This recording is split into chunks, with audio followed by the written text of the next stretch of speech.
Okay, let's dive into this. Welcome to today's Explainer, where we're taking a fascinating look at something you might literally be staring at in your kitchen right this second.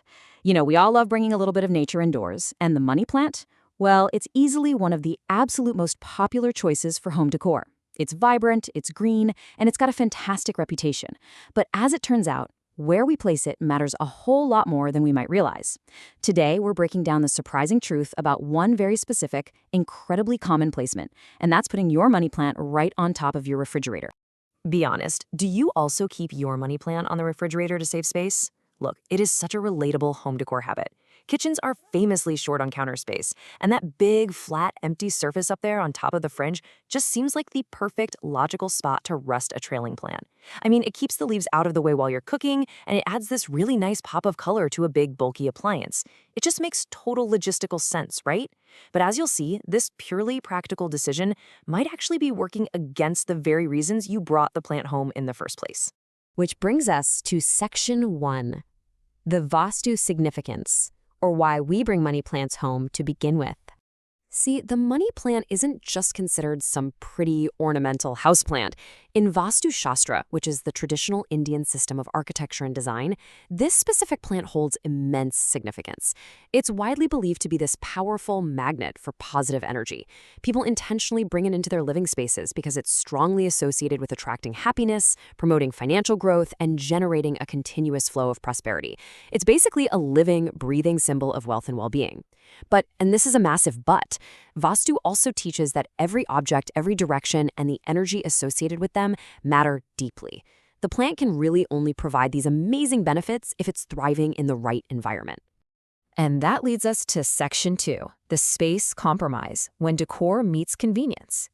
And this brilliantly illustrates the core of the issue. It really comes down to a stark contrast between biology and technology. On one side, we have the biological and energetic needs of the money plant itself.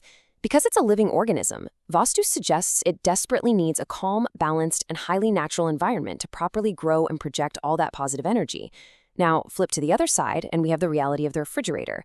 A fridge isn't just a quiet shelf. It's a heavy-duty electronic appliance operating continuously 24/7. It generates constant heat, subtle mechanical vibrations from the compressor, and electromagnetic waves. So we are essentially taking a delicate natural energy source and placing it directly on top of a vibrating, heat-radiating machine. Now we are at Section 3, the clash of energies, biology versus technology. Let's move to and see how this builds into a really fascinating yet super unfortunate chain reaction. Step 1.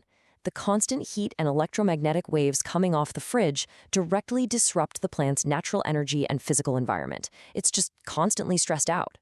Then, Step 2. Because it's placed so high up, simple human error sets in. It becomes a classic textbook case of out of sight, out of mind. We totally forget to water it, we forget to change the water if it's sitting in a vase, and basic soil care goes completely out the window. I mean, let's be real here. Half the time we can barely remember what leftovers are inside the fridge, let alone remember to care for what's sitting way up on top of it. And finally, Step 3 is the physical result of all this neglect. The plant's growth completely stunts. Those beautiful, vibrant green leaves start turning yellow, they wither, and eventually the whole plant just begins to dry out and die. Which brings us to Section 4, the Vastu consequence, or what happens when positive becomes negative. According to the principles of Vastu Shastra, keeping a dried, wilting, or dead plant anywhere inside your home is considered highly inauspicious. It's a huge red flag. Instead of radiating the growth and vitality it was originally meant to, a dying money plant is believed to actually generate and radiate negative energy throughout your entire living space. So the very item you bought to improve your home's energy is now actively working against it.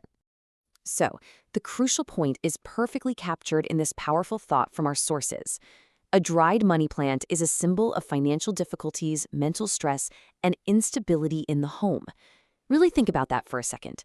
It was supposed to bring financial growth. Now it symbolizes financial difficulty. It was supposed to bring happiness. Now it represents mental stress and instability. By placing the plant in a spot where it's practically guaranteed to be neglected and stressed by a kitchen appliance, Vastu suggests you are inviting the exact opposite of what you intended. The physical decay of the plant literally mirrors a decay in the home's positive energy. Let's transition to Section 5, perspective and belief, distinguishing tradition from science. Now, our source material makes a very clear and super important distinction that we absolutely need to highlight here. The claims made by Vastu Shastra regarding prosperity, negative energy, and financial stress are rooted deeply in traditional beliefs, faith, and personal convictions. They aren't necessarily backed by universal scientific evidence. So whether a yellowing leaf actually causes a dip in your bank account, well, that's a matter of personal faith, not hard scientific fact.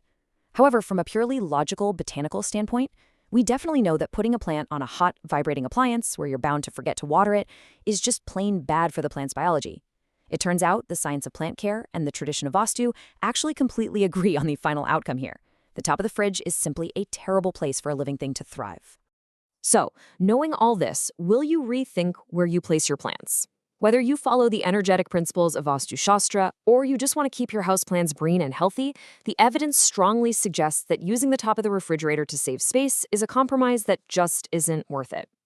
It's a really fascinating look at how our modern convenience sometimes clashes with both traditional wisdom and basic biology.